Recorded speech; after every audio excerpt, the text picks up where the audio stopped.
I'm Jazz from Goldsmiths. I'm going to be chairing the final meeting on fighting for women's liberation and the revolutionary tradition. Our speaker is going to be Judith Orr, who's the editor of Socialist Worker and author of Sexism in the System. After Judith's spoken, we'll have some time for questions and discussion.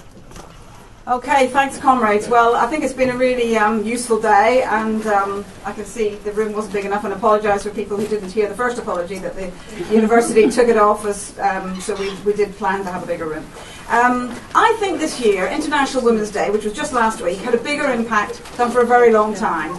I think, not obviously we in the SWP have meetings every year around the question, but actually in terms of the pickup elsewhere, in the mainstream media, on the TV, internationally, there was a real sense that this was something that people took notice of.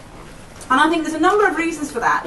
One is the revolutions that have taken place. The whole sense, the idea that there is struggle that challenges what's going on. I think the other is the idea of the resistance to the Tories and what the Tories are going to do, and the fact that so many women are involved in this and actually see how they're going to be disproportionately affected by some of the cuts and attacks. And also, I think thirdly, part of it is also the anger against raunch culture, the new sexism and the things that people have discussed, not so new really, sexism that people will have discussed today.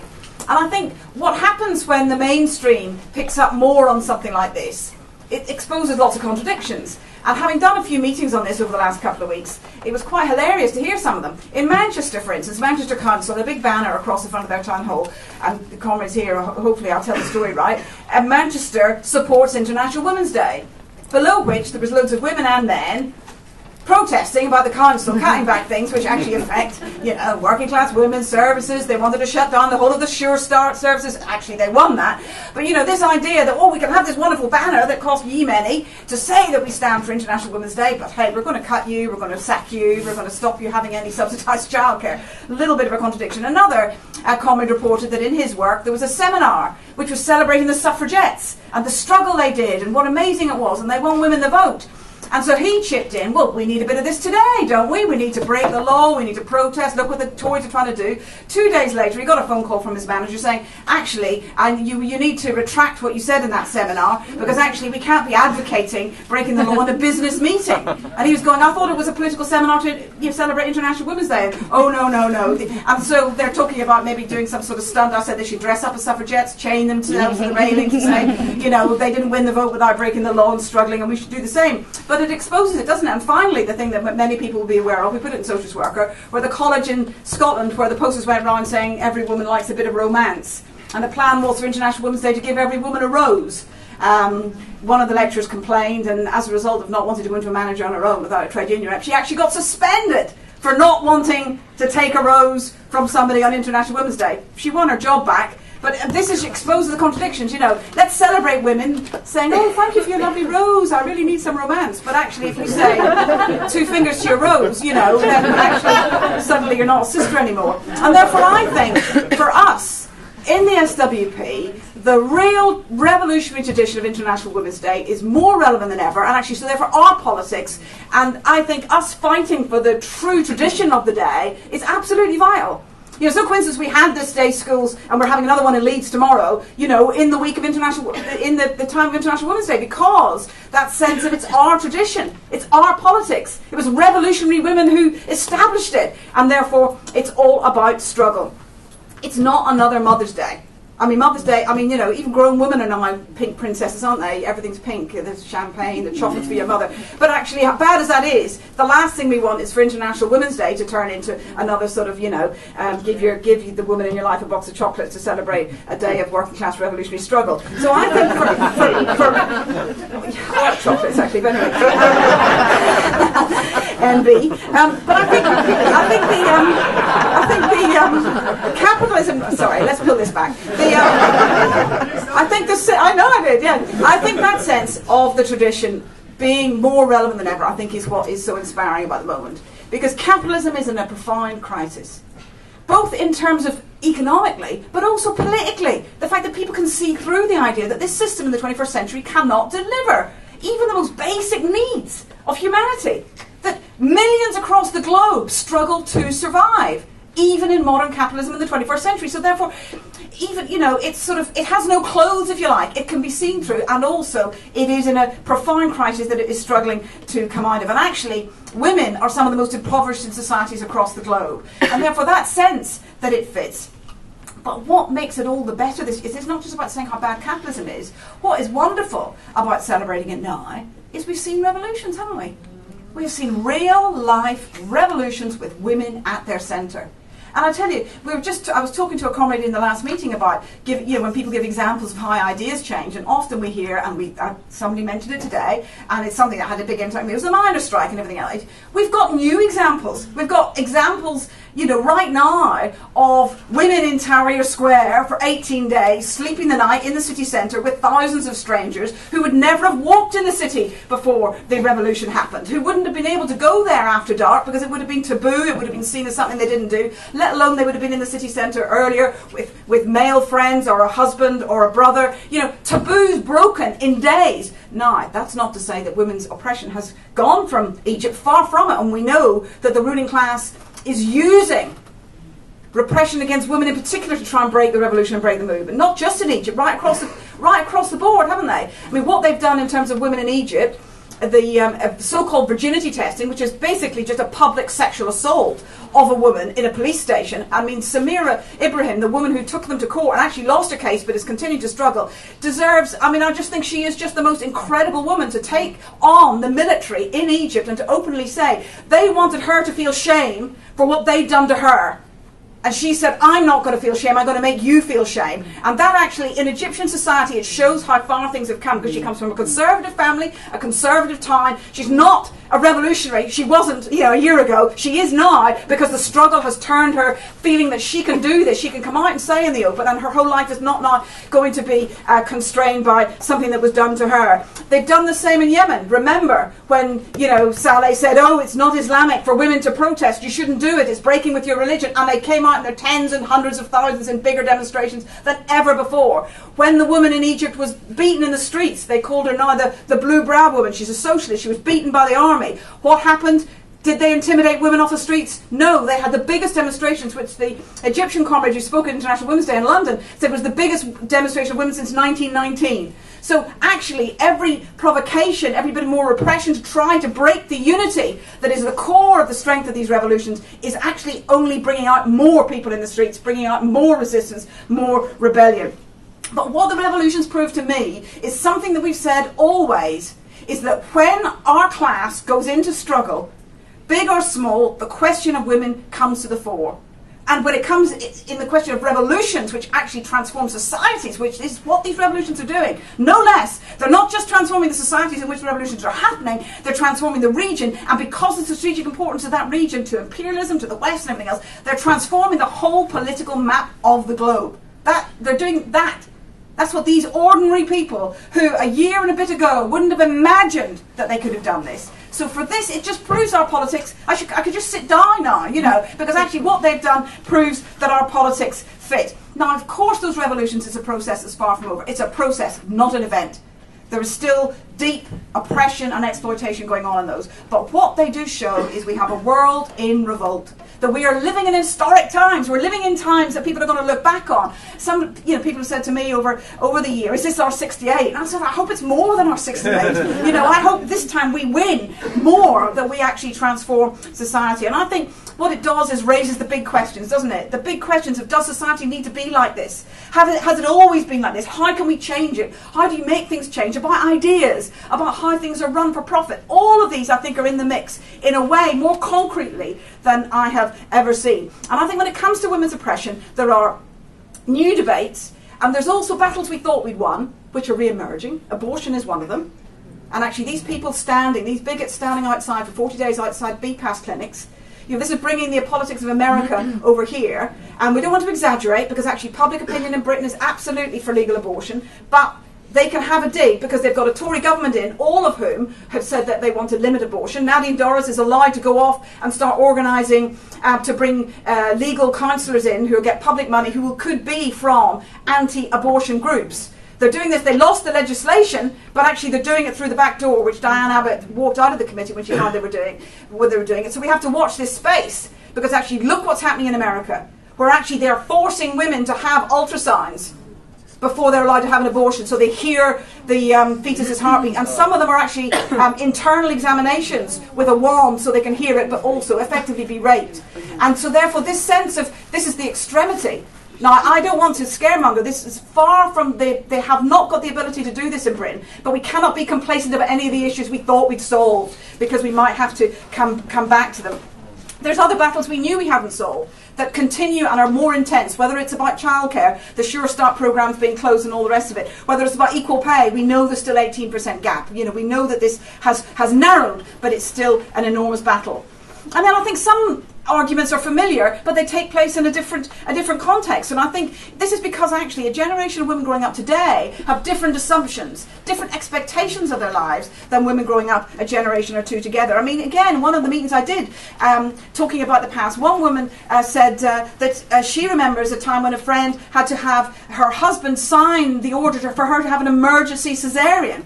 That she couldn't have the cesarean until her husband signed the permission form. Somebody else said she remembered herself getting a loan to buy a washing machine, and her husband had to sign for it before she was allowed to get the loan. Or it was it's hire purchase. It was a sort of credit in those days. But that, these are things you read in books. But there's women sitting in SWP meetings who remember these things. So we have come a hell of a long way. And Sarah's nodding her head. So that sense of we have women who expect to grow up and be financially independent, who expect not to have blatant discrimination happen in the workplace elsewhere, who expect to work after having children, who expect nobody to care whether she has children inside marriage or outside of marriage, expect to be able to have access to free, legal, safe abortion, and all the rest of it. So we don't want to take any of that for granted the gains that have made, and all of them only came with a fight. Whatever this seminar about the suffragettes says, none of this was given to us as a little gift. Oh, maybe it's about time we gave women the vote. It's been going a long time. No, of course not. There was a battle for the vote. There was been a battle for everything that we have, everything that was won. But what it means is when we talk about women's oppression today, we have to understand the different arguments about some of the things that are really the same. Because commodification has been around a long time, but is it quite the same to take on a battle about, say, a rugby club having a stripper in the 1970s, which happened at the college just there where I was at UCL? Is that quite the same as a really gross club night run by maybe a student union society in some cases, or a pole dancing exercise class in a college? It's sort of commodification and all the rest, but different arguments sometimes in order to combat that, precisely because women have won the right to be sexually assertive, the right to have a sex life, the right to be more open about sex, to have sex for fun and not just for procreation, because we've got contraception and access to abortion, that actually that in itself, and people have talked about this today, has in itself become a commodity that's being sold back to us, and sold back to us in the distorted way that everything is under capitalism, a system driven by profit, in a way that is actually becomes a desiccated, horrible, distorted view of itself. People sort of said to me, oh, it is just like having a Big Mac compared to a gourmet meal. Commercialized sex is something that doesn't bear any resemblance except in name to real sex between real human beings, but actually it's what's out there, and in a way it's cruder than ever because we're more open than sex than ever. So a good thing has been distorted by capitalism into something that's turned against us, and I think that makes it different because now we're sold it as empowering or as ironic. This whole thing about the rape banter that's been discussed, absolutely those two words should never be seen together. But actually, there was the Unilad site that Hannah mentioned, but there's also the Facebook site, which they said so long as it kept a humour tag on it would be allowed, and it includes, this is a rape banter site saying, she's playing hard to get when you're chasing her down an alleyway.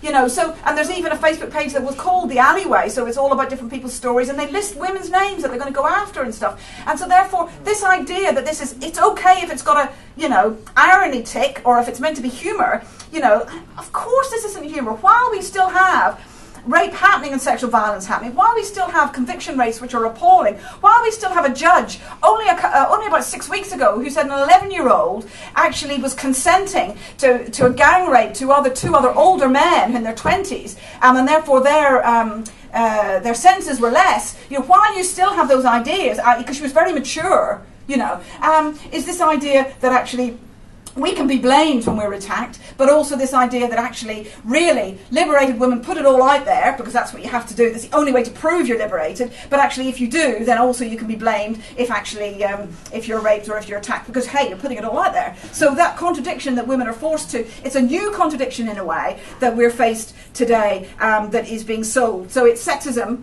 old sexism, but it's with a twist. isn't it? A twist of being irony, being fun, being at its most appalling, being empowering, being liberating, which is something I think we have to utterly reject. And I have to say that I think that around the colleges where this has been happening, I think SWIS and the SWP, we've been at the forefront of taking this on. I mean, people through the day have referred to lots of the feminist books, Kat Banyard and all the rest of it. And Kat Banyard's been invited to speak at Marxism, and hopefully we can get, have a platform with her and stuff. But actually, these books have come out in the last year. We have been at the forefront of it for a number of years, identifying this problem and being at the forefront of analysing it, fighting it, talking about it. I think that's something that's very important to see, because you see, one of the things that comes out of this, of this, and I think that it's so clear what we as revolutionists have to identify where it comes from, is this idea of choice that dominates now, and it comes out of feminism as well. This idea, well, if women choose this, well, we can't really criticise if they choose to do this, that, and the other, or if they wear certain things. No, that's right. I don't criticise that. I don't criticise somebody who's a lap dancer. I don't criticise somebody who has cosmetic surgery. What I do is I criticise a society that makes people think they need cosmetic surgery to be a real woman, or a society which actually doesn't allow people other choices in order to earn a living. I mean, even I spoke with Thierry, people will know him, he's debated with Jess a bit in the journal online about her thing, and actually he even admitted in a talk I did alongside him in Oxford 2 weeks ago that actually many sex workers say they're empowered and everything else, but he said in reality it's because they feel so marginalised and alienated and shat upon, basically. It's a sort of defiance, like, no, I'm empowered by this, but actually what he was admitting, they're really not. And actually, the cuts are going to make more people go to prostitution and the sex work, but he even acknowledged, and yet if you read his stuff, it's not actually what he's always said. So I think that sense of, it's very important that we say this neoliberal idea that everything's choice and it's consumer choice, is suddenly what women's liberation has turned into, and actually we thoroughly reject that.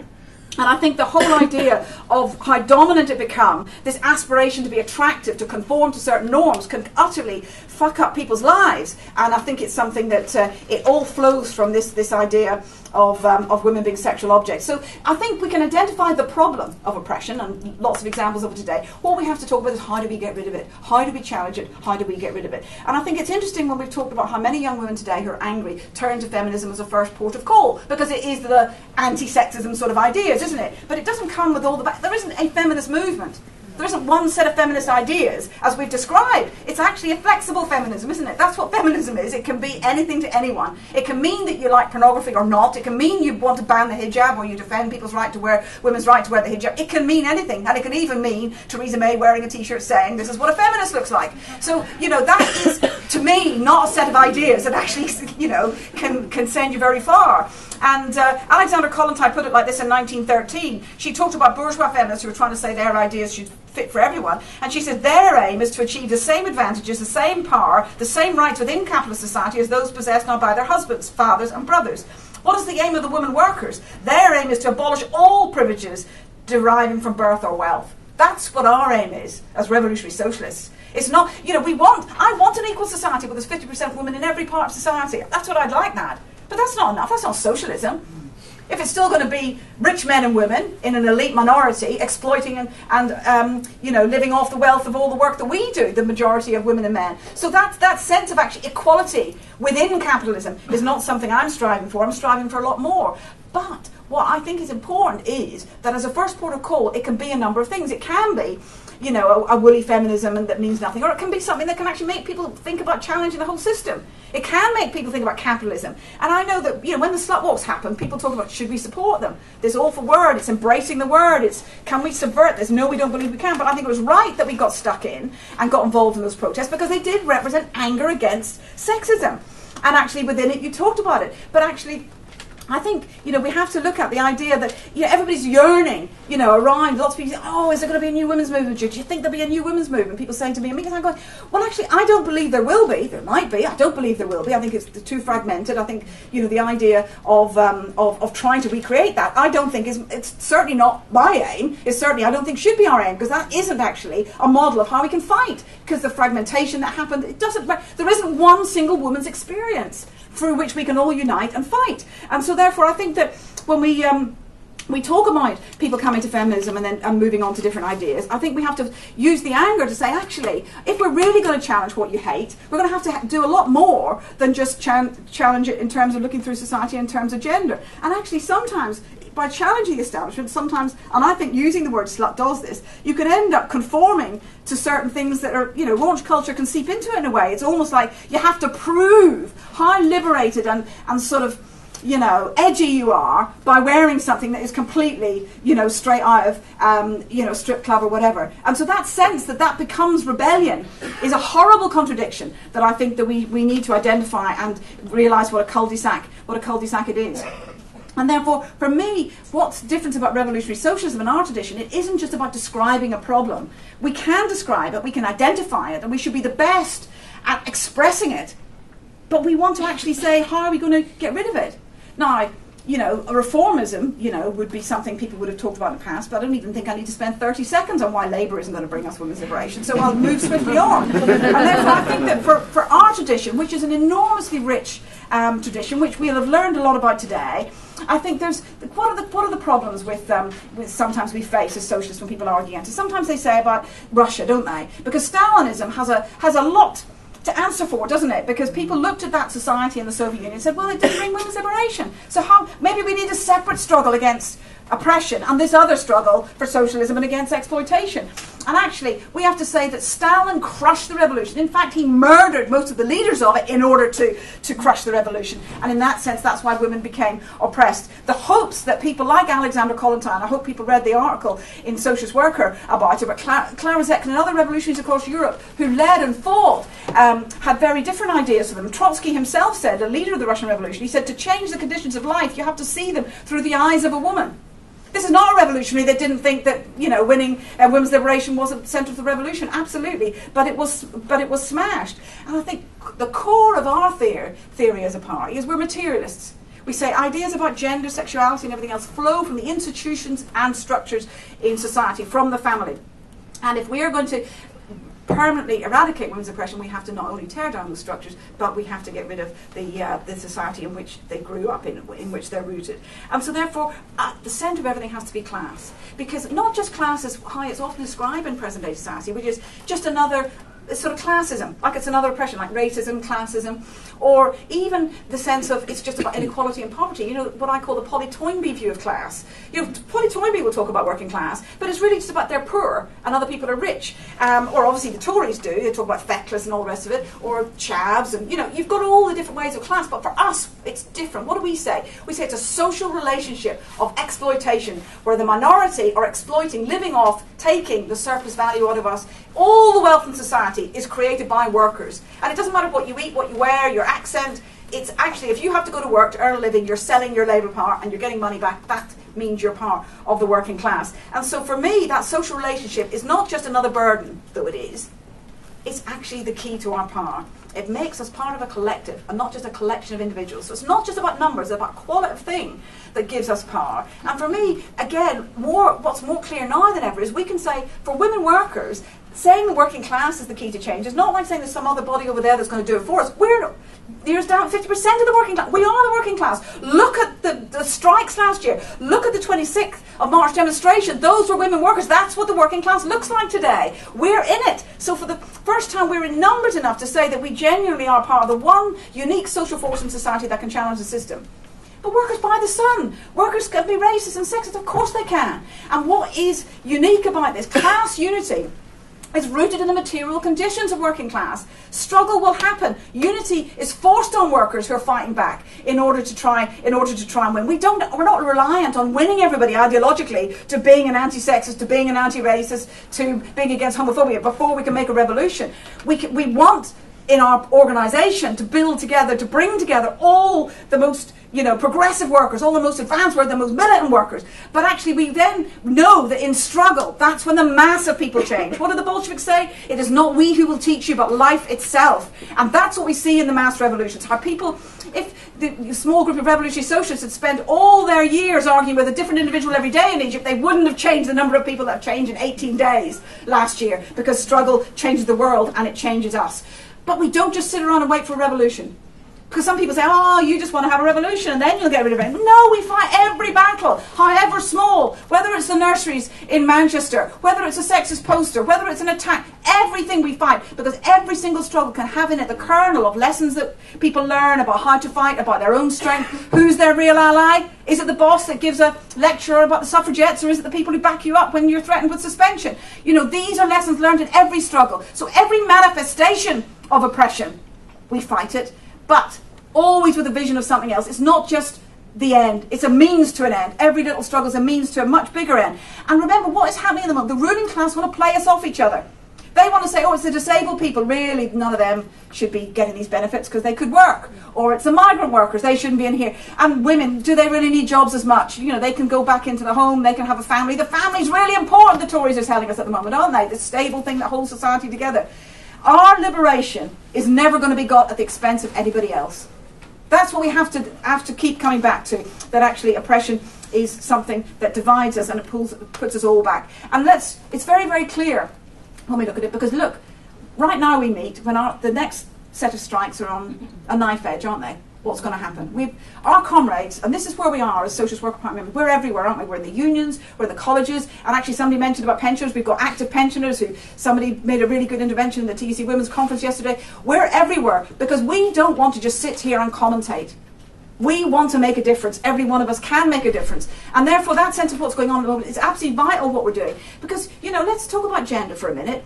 Does being a woman make you more militant? Who's the person that sold the pants on the NUT? Christine Blower, ex-lefty, woman.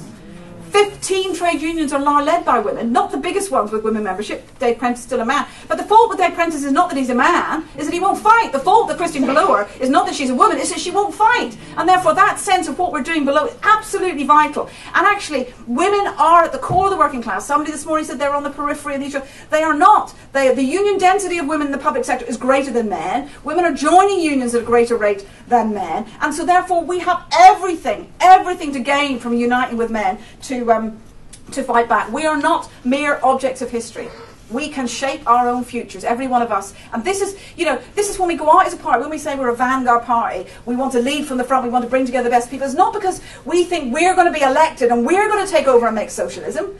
Because we say the emancipation of the working class is to be the act of the working class. So for us, it's actually about struggles are inevitable under capitalism. The dynamic of capitalism means people will fight. Whether we learn lots in day schools like this or not, people will fight because that's intrinsic to capitalism. But will they win depends on the politics that shape those struggles. And that's why being a member of an organisation like ours is so important. And that's what, I mean, today is so important for things like, because part of what we want to do is educate ourselves about our tradition, about the past, in order to be better equipped to intervene, to be a part of the struggle. Not just to be, we've got some good ideas to discuss in the next seminar. It's actually because we want to be better equipped to go out there and fight. And therefore I think that we educate, we agitate, and we offer a lead practically and politically everywhere. And we don't dodge the difficult arguments. When difficult arguments come up at work, when difficult arguments come out in the struggle, we take them on. We never walk out and say, oh, that's a racist remark from somebody that we're working with, we'll just ignore it. We're the ones who lead and take it on in every time. And I think that when we talk about what we want to build, the sort of society we want to build, I won't read the whole Engels quote because many people will know, but paraphrase, it's not, our party is not a mini-socialism. Our party is a tool to fight for a socialist society. A socialist society will only be built by those people who've been through the struggle, which will transform them, help them get rid of the muck of ages, of all the stuff that we've grown up with, so that they can create a socialist society absolutely free from oppression and prejudice and the crushing exploitation that people have suffered for so many centuries.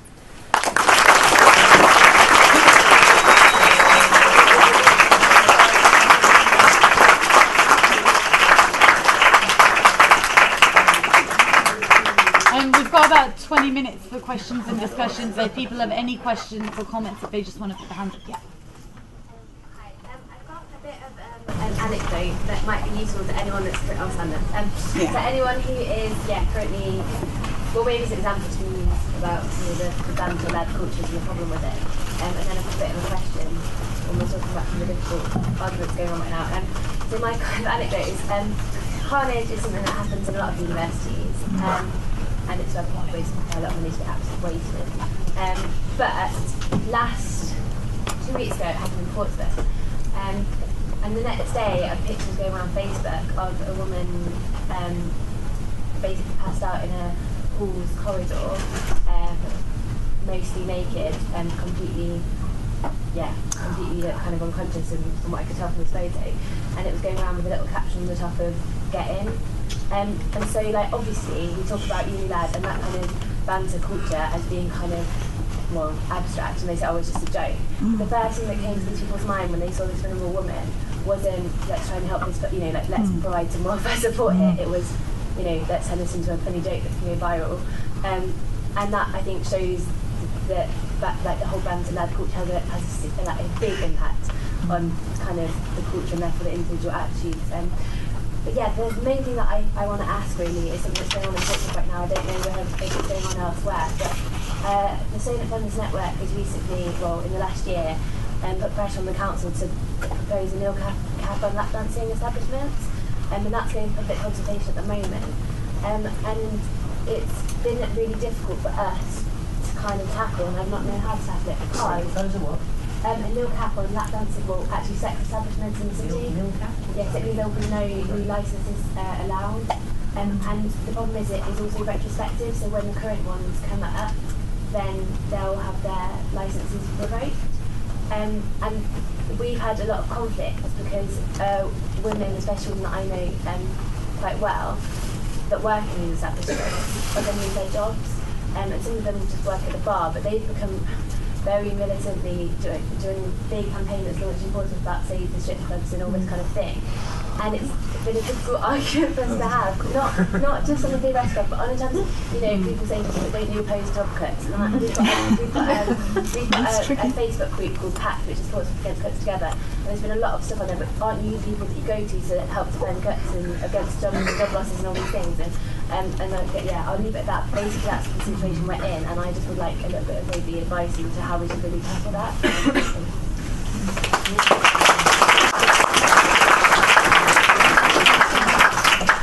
Quick thing really, just it's quite clear, today's been quite useful I think, and it's very interesting having this discussion about sort of profound economic and ideological crisis that we're seeing at the moment, and I think it does raise some new questions for us, and we have to be there with those answers. And I was just going to very briefly make a very quick plug for Marxism actually, as a forum which we can actually continue this discussion and continue this talk, which I think has been really helpful. So excuse me for my plug, but if you haven't booked yet, pick up a book and come and see me about Marxism.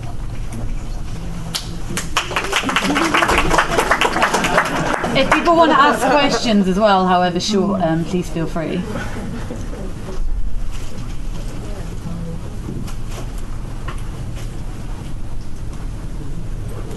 Come on, comrades, there must be something that's come up today that you're not fully satisfied by. Yeah. I wanted to say something about the word feminism, because I think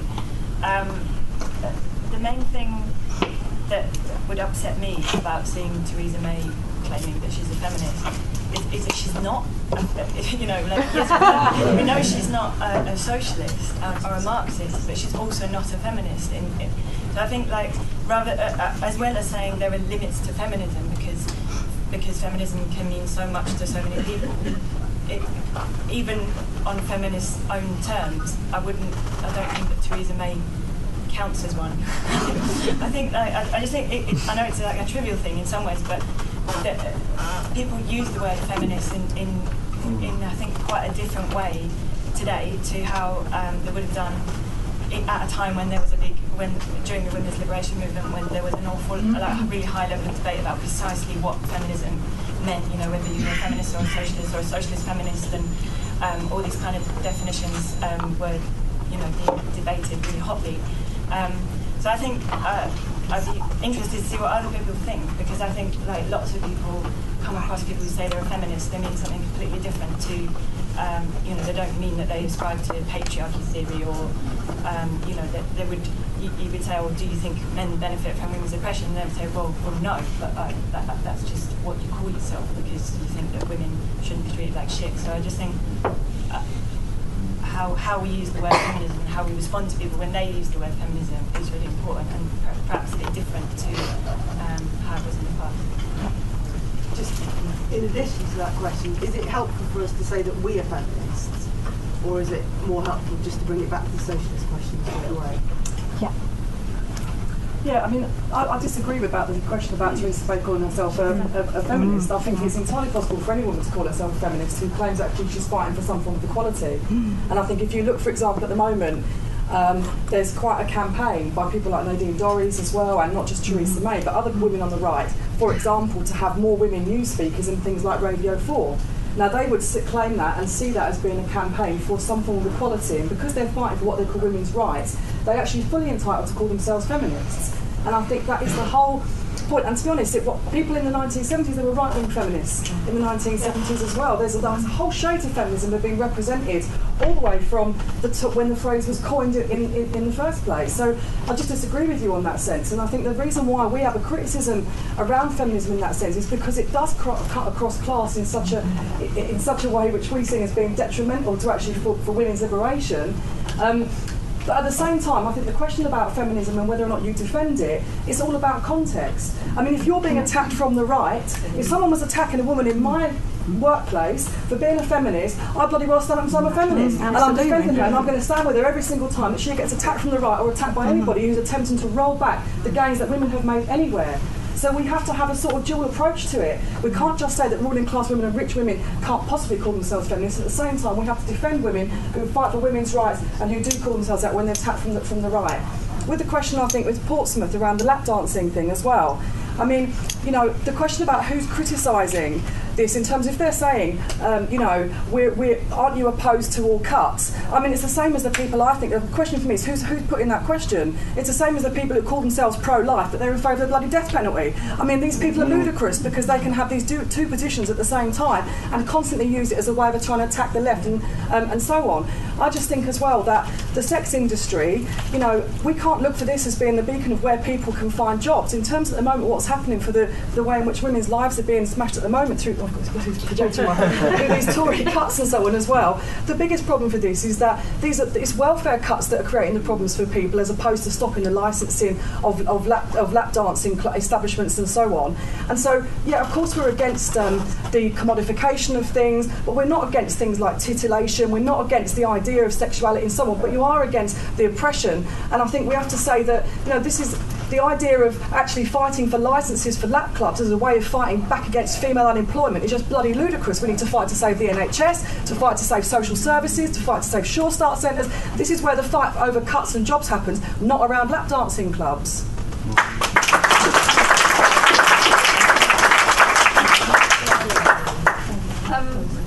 Just a slightly other additional amendment to that last bit, or addition to that, is you see when we have people who work in the nuclear industry.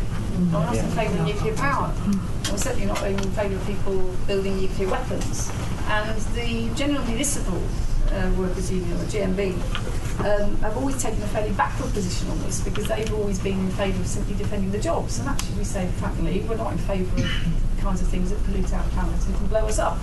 And therefore, we are in favour of the closure of these establishments, and we are in favour of transforming, they're difficult to close down, but closing them down and putting them out of action. But what about the workers who work in them? Well, we're absolutely in favour of fighting for them to work in different kinds of jobs. And that is the central argument. We want those people to have different kinds of jobs because society has a need for different kinds of jobs. And I think that's the way you actually have to begin to pose it with women who work in the sex industry. I think we have to be absolutely bloody clear. We're in favour of the closure of strip clubs. And that is an argument we have to go, I don't want these strip clubs. I don't want people going to strip clubs. I'm in favour of them being closed down. Am I in favour of the women being thrown out? Well, why can't you, whoever's running the clubs, run a different kind of club, which is actually open for men and women to actually go to quite happily without stripping in it? Why can't have clubs which are social arenas which aren't to do with stripping? Thank you very much. There is an entertainment available in the world which isn't based on humanising women. And you've got the imagination to dream that up, as well as the arguments which are jokers. And I think it's actually you do have two to do, because there will be an argument with the young women who do think that it is empowering to go and do that stuff. Now, I think they're kidding themselves. right? And I think probably a lot of them in their heart of hearts know that it isn't empowering, and if they're desperate for work, then you can understand where they're coming from. But we have to be principled on the one, and then talk about how you can actually fight for different kinds of jobs in different arenas, and actually that they should be lining up to campaign to transform this strip club into a different kind of club. Because actually, to point the finger at the aim and say, why can't you run a different kind of club? Why is it that you want to actually turn me into a sex object and get me saying myself in that kind of way? F off.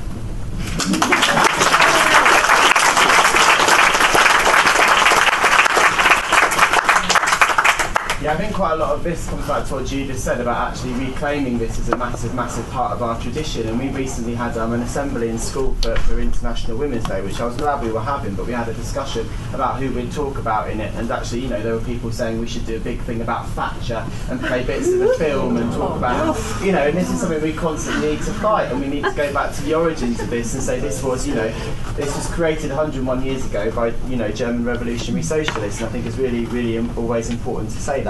I think the issue with feminism is that there are so many different kinds of feminism, and we're kind of questioned about this from people on our right and people on our left, who claim to be on our left as well, aren't we? And I was watching a programme that had Louise Mensch and Laurie Penny on it, where Louise Mensch was talking about how she was a feminist, and she was really celebrating the history of the Tory party and how they had, the most women and how they've been leading the way.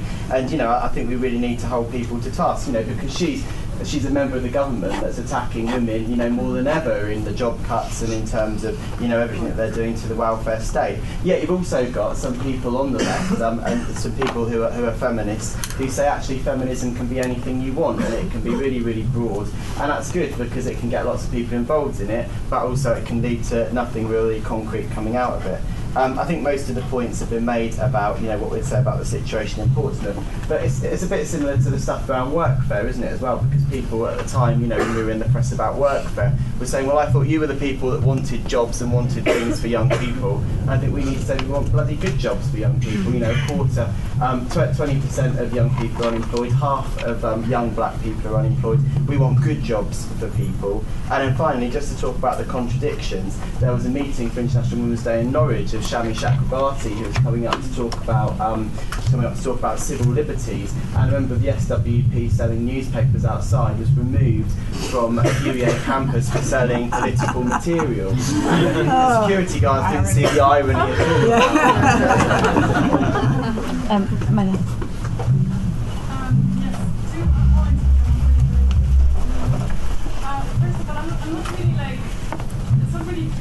How we directly should relate to the issue of persecution. I've been living in the Netherlands for a while, but actually, to be honest, I think it was quite good that prostitution is legal, that the legislation is quite open. I mean, it was very contradictory because it's awful to see all the tourists coming there. At the same time, I mean, in the society that we live in now, to be honest, we're not going to manage to abolish prostitution or to find decent jobs for everyone immediately. People will be drawn into that.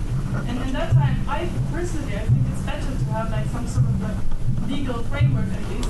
I know it's not perfect, but it would at least give some sort of control over it to a very limited degree. That's one thing, and the other thing is I'm originally from Germany, as you got here, and it's interesting to speak with people from Eastern Germany who have had the experience of state capitalism. Now, one of the most interesting debates today was about how would the socialist society deal with the family and how would we have common childcare and everything. And it is really important to emphasize that it should be something democratic in a way, and something it shouldn't be organized too much on a large scale. And on the one hand, even the state capitalist system was better than that we have now at many levels. Women had better positions there. But on the other hand, it was really absurd also, the children basically really timed to function in the same way like in the machines and so on. It's difficult. I think you shouldn't not just say, oh, we want to just collectivize it and that's it, and we just do it all together. But we have to organize it democratically. It has to really come from below. The comrade at the back. I wanted to say a few things about the question of the strip clubs, because I think if you look at these things in isolation, then it's a much harder argument. But actually, the way that we talk about these things is in the whole, and actually the effect of the strip club in opening up, lap dance club opening up in Oxford, is that actually in every workplace there is sexism that this sort of thing feeds on and drives, that actually weakens, the struggle right across the whole city. So it's not just a question of the club itself, but actually it has an effect on the entire community. And I think we have to, in the same way, not just, we need to actually, in terms of our fight back against it, we need to make sure that we don't just have in our districts maybe a few people who were involved in a campaign against the strip club, but actually they're everywhere where we have people in workplaces, that we get motions passed, and that we actually involve the whole trade union movement, saying that actually sexism is something that divides us and weakens us, and actually we need to mobilise the whole trade union movement and the whole working movement to fight it. The second thing, a question really, that when we were discussing the new feminism, people like Laurie Penny, and the fact that they focus on some of the most marginalised and things like the precariat and people who are the most powerless, whether actually, I mean, there's all sorts of confusion in terms of their rights, but whether they're in some ways also reflecting in the kind of movement at large, that actually, if you can in some way see a way in which even the most powerless can become powerful, that there's actually a kind of desire to sort of see the process, a radicalism, to see the process through to the end. Actually, in a way, a kind of strange desire to have, not just to win some reforms, but to go all the way to revolution. Because even if you can some way figure out a way that the most powerless can become powerful, then they're talking about not just a reform, but actually the whole thing. I think the thing we have to do is show that how the working class is the only way of achieving that goal. And I was wondering if you thought there was maybe an element of things the new things that we've written that maybe we haven't talked about. Yes, I wanted to come back to this question on feminism, because I think, we absolutely start, if you're being attacked by some sexist bastard as a feminist, you're absolutely a feminist. And actually we have a fine tradition of this in the party. Tony Cliff was exposed as a Jew 20, 30 years ago. The Central Committee of the SWP said we're all Jews. Everyone in the party was Jewish. You always absolutely counter the right. But I don't think the argument about feminism is that it comes in many forms. I think the argument about feminism is it's not the way to get women's liberation. That the best kind of feminism, the socialist feminists, really brilliant people who you link arms with, still have an idea that actually gender supersedes any other division. And the best people say that. And I actually think we have to be really clear about this. We're revolutionary socialists, and we're revolutionary socialists because we want women's liberation, bottom line. And the second thing I just wanted to say is a short thing about the way we have to analyse the new. I think we're absolutely right, things change. I mean, when I'm a teacher and I have women in their 30s who are confident, amazing people, heads of department, earn lots of, all good people. Oh, I'm going to have a hen night, would you like to come? It is a pole dancing lesson. These people who have economic stability, all of that, so we absolutely have to analyse the new. But I think we always have to go back to, this is on the shoulders of the old. How we get our liberation is based on Engels, based on Trotsky, based on all of the things that we've talked about men and women uniting to get rid of capitalism altogether, and we never go away from that.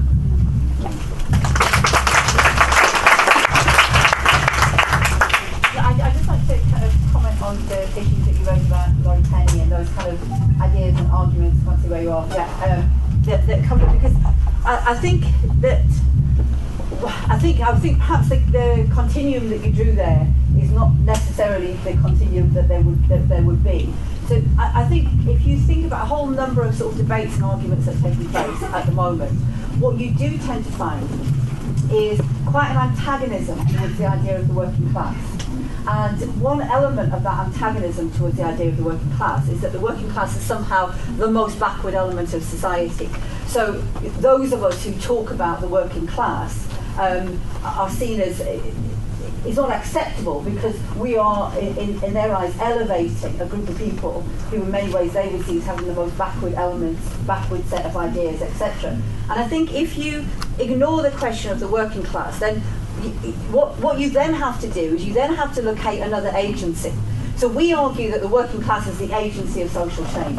If you reject the idea of the working class as the agency of social change. You have to locate another agency. And for many people, locating another agency means locating those people who are going to act on our behalf, for example, get people into positions of power, or it's locating another, section of society which maybe doesn't have the power to transform society. So either way, you lost out. You're either looking for some change from above, and actually, in terms of Portsmouth stuff, in a sense, I'm guessing it's a Labour council. It's not a Labour council. It's a Lib Dem council. But that idea that you bring change from above, so you use the law to somehow bring about women's liberation, bring about change for people, or you look to some other social group. And that's why I think it is really important that when Judith was speaking earlier, and she spoke about the fact the Labour Party is clearly identified by huge sections of people as not a vehicle for social change. This is absolutely true. But equally, it doesn't mean to say that reformism is not seen as a vehicle for as a way of social change. Yes, not through the Labour Party. And in a sense, I think that some of the debates that are happening now are there are tussle, aren't they, between revolution versus reform. So the huge social movements are raising up the possibilities for creating these debates. And if you think about somebody like Judith May. This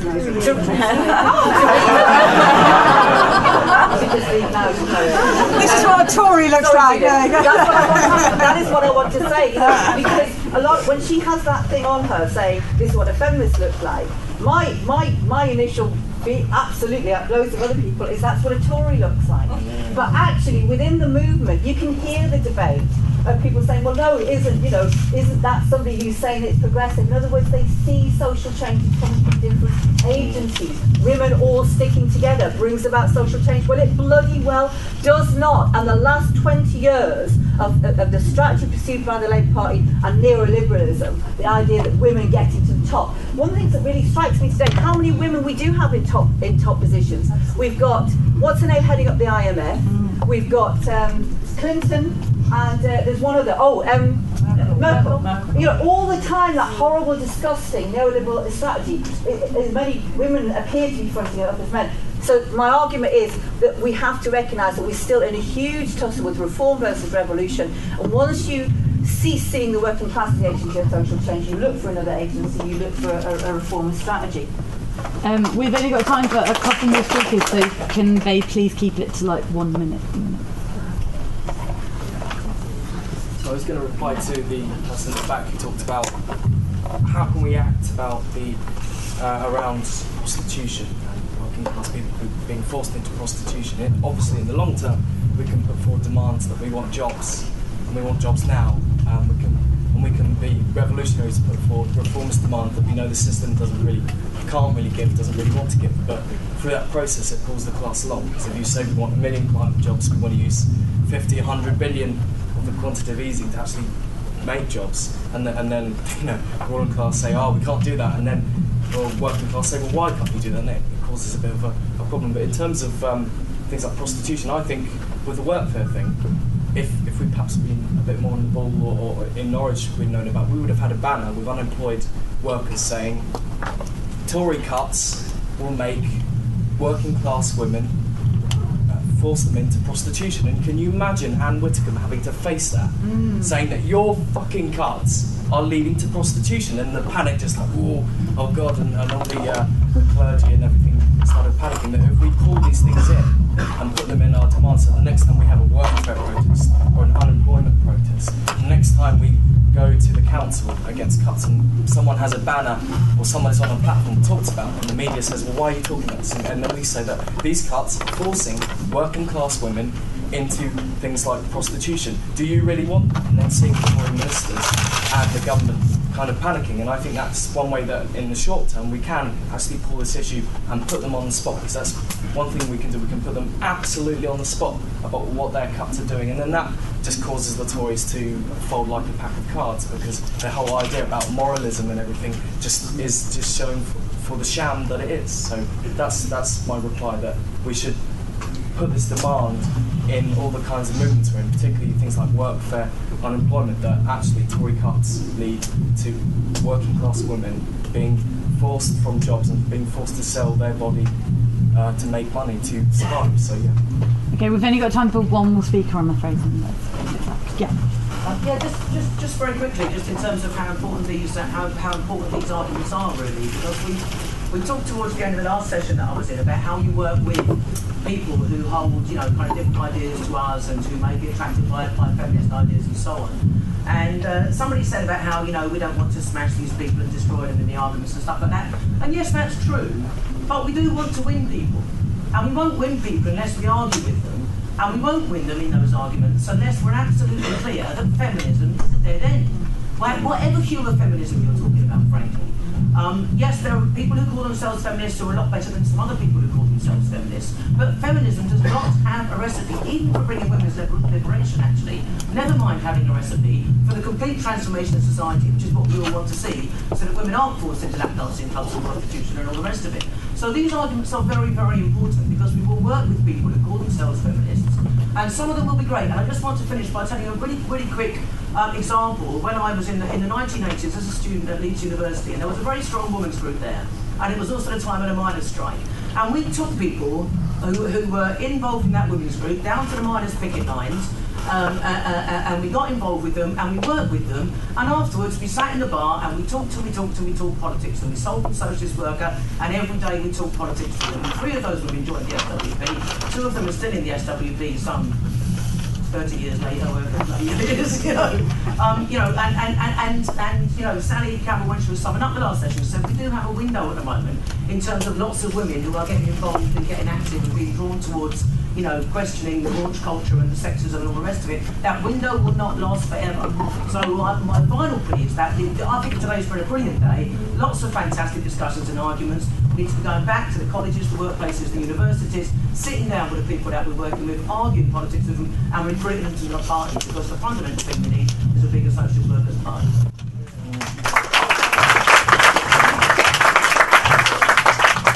There's just 2 announcements before Judith sums up. The first one is about the Bookmarks bookstore next door, so please do visit at the end to get some books. And the second one is about the protest tomorrow, which is against the pro-life group, which are targeting the abortion group in Bloomsbury. It's going to be between 12 and 4 tomorrow, and if people can help out or can come along, can they please come to the front at the end and talk to Estelle and Christine. Thank you.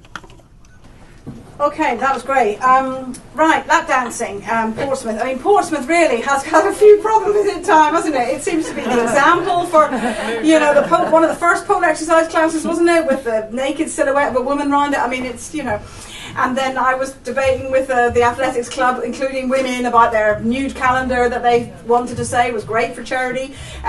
So that you've obviously, you know, you've got more than your fair share of problems. But I agree with the comment you said. You know, it isn't that we want people to lose their jobs, but we're not going to campaign to keep those jobs or to keep that place open as it is. And Sheila's thing about let's have a club, let's employ all the same people, but let's not have it as a strip club. Can we do that? I mean, I know it's always, if you get down to the detail, it's harder than if you're arguing the big political question. Always it's hard. And I think the tragedy of what the Tories are doing and what they've also done about tuition fees is that the number of students I've met who said they do, you know, not necessarily always lap dancing, not necessarily even prostitution, but some bit of the sex industry, so-called, you know, in order to pay their way. And they'll just see it as a temporary thing, something to, you know, keep them going. And that's the tragedy of what the government's doing. But I think, you know, what people said about that, I agree with. When the comrade at the back brought up about prostitution and Amsterdam and stuff, I mean, obviously you walk past some of those places in Amsterdam and they aren't exactly what you'd feel, you know, liberated about, seeing women literally sitting in a shop window with very little clothes on. That's not. Do you know what I mean? To me, that's. But nor at the end of my street to see women who've clearly got a drug habit standing in a dark corner looking really vulnerable. None of this, you know, is an expression of anything that we would say is positive. But I think when it comes to prostitution in the present day, I think we do have to make sure that the cops pull up the women and blame the women. The cops bring in women and fine them, even though the only reason they're out there is to get money for their own habit, and they don't help them. So they are absolutely some of the most vulnerable women, most likely to be raped and violently attacked and everything else. So therefore, you start from supporting them, but actually. And ultimately, in the end, it isn't about, you know, making it more sort of I suppose, more acceptable in the capitalist world, because in a sense, because we also face another argument today, don't we, that it is empowering, it is a choice that people make. That's a sort of newish argument in a way, because this is how raunch culture has reached into everything. And I think we have to say, in a socialist society, we won't even want or need money to buy, and we won't be buying and selling our food, we won't be buying and selling homes, we won't be buying and selling anything, so we certainly won't be buying and selling our bodies. And so I think it's having we want to make life as decent as we can for people who face the idea of thinking they need to go into prostitution or who are in prostitution. But at the same time, I don't think it's just another job, just like working in a hospital or anything else. I think it has an extra layer of alienation and women's oppression in it, even though it's not all women, but they're very much the majority are. And so when it comes to socialist society as well, is not buying and selling anything. There's the idea about children and stuff, I think is really interesting, because, see, for me what socialism is about is not a prescriptive way that there'll be the SWP way of bringing up kids. Heaven forbid. I mean, the whole point about capitalism, they say there's only one way to do it. They build their homes only big enough mostly for people to live in nuclear families. It's hard for people to live communally or to bring up kids communally with people sharing. That's actually physically hard unless you're very rich, because most homes are only built. So in under social society, people would have all sorts of different ways of living and genuine choice about it. So if you wanted to be with your biological kids, you could be. If you don't want your own kids, but you do like spending time with kids, well then you can do that. And so that sense of actually having genuine choice, I think, is absolutely what it is. I mean, what socialism should be about is not actually making people conform. Quite the opposite. We'll be lifting that away. It'll be a celebration of difference and a way, of actually that people couldn't really imagine at the moment. It's not about conformity. It's absolutely the opposite. Then just on to feminism. You see, I agree with the comrades who said, I don't think our problem with Theresa May is that she's not a feminist. I think it is because she could say she's a feminist, and that's the problem with the politics. They can cover that because she genuinely is fighting against women's oppression. To be honest, they do trivialise her. They go on about her leopard skin shoes. She is treated in a different way as a woman minister than the men. Now that is a symptom of women's oppression in society. Now, she has no interest in actually challenging the society that breeds that oppression. She has an interest in keeping us down and everything else. But the fact is, that's the problem with feminist politics, that it actually can fit a mould that doesn't actually offer a solution to people. And so that was precisely my point, that the weakness is it. And that's why when Kollontai made the point, she was talking about people who identified themselves as feminists, who said to their servants and their cooks and their maids, come with us and fight for the vote for us. And down the line, you too will get a vote once we've won a vote. So actually, what Kollontai was arguing was your mistresses, as she called them, are not your allies. Actually, the working men that you're with are your allies, because actually, when will they fight for you to get the vote? Of course not, because they've got very different class interests. So I think that's it. But of course, I absolutely agree with Anna and others. When you say, oh, you're not one of those feminists, are you? And I go, what? You mean you think women should have rights, etc.? Yeah, bloody am. Of course you defend it from the right. Absolutely. But it would be miseducating people if you didn't. When somebody's saying, oh, I'm a feminist, I want to change the world, if you just let that go and didn't say, well, actually, I'm a socialist. The amount of times I've been introduced to meetings, and this feminist writer, Judith Orr, will say this. Now, I'm not hostile. I don't bite their head off and say, how dare you say I'm a feminist? Of course not. Because actually it is about just, you're somebody who writes about women and fighting for, but you say, actually, I'm a revolutionary socialist. And this is why.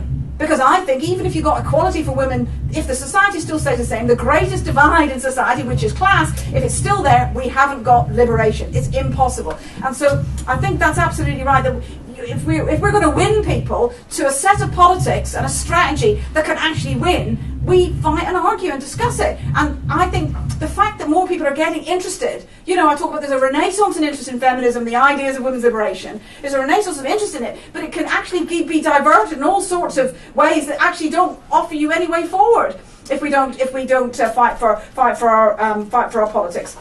And that's when we come back to the whole idea about the working class. Now, I'm not quite sure if I completely understood your point, but I think I took the same point as somebody else did. Because when we talk about women workers and stuff, I think certainly, and Nina Parr said it a couple of years ago at Marxism, but I think she's actually shifted her position a bit, but talks about, women are in these precarious jobs, and many of them, once they don't even get maternity leave because they have to, they're in short-term contracts, and a whole sense of women being part of a precariat, a part of this separate thing. And actually, it's not true. And actually, the thing that I said about women being, or maybe it was in the last meeting, I can't remember, but women are in more dense union membership in the public sector than men, and all the rest of those things. Actually, care workers, maybe they sound like, don't they? They're shift work, low paid, scattered in small numbers across maybe a whole borough. They can seem like, oh, they're very precarious, it's a typical women job, hard to organise, and yet these were some of the people that were organised and came out and strike collectively and actually felt immensely powerful. So I think that we, for me, even people who are genuinely in some of the jobs that might seem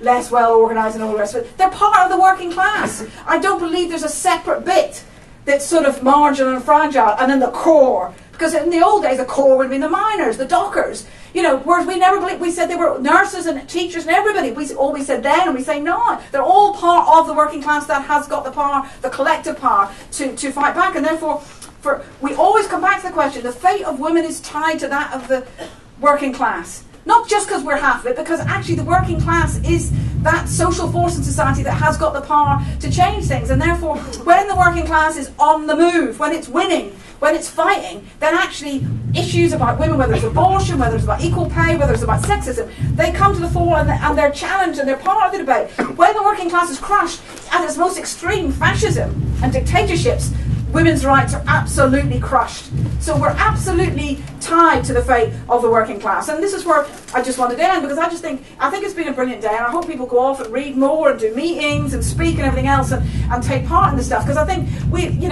I'm so proud to be a member of the SWP, and particularly in these recent weeks, because I tell you what, the Tories hate us, the bosses hate us, the EDL hates us, and actually even some union general secretaries don't like us very much at the moment. Now that is a badge of honour, to be villains of the week in the Sun and all the rest of it. And actually we have got this magnificent tradition to fight with. And we have got comrades who are fighting, as I was saying before about the strikes. We're making a difference. We're fighting to make it. Now, we could face some difficult times over the next few weeks, because struggle isn't always ever onwards and upwards. Whether it's revolutions, whether it's resistance against austerity, it's not just it's going to go up and up and up and it's just going to get better and better until we win.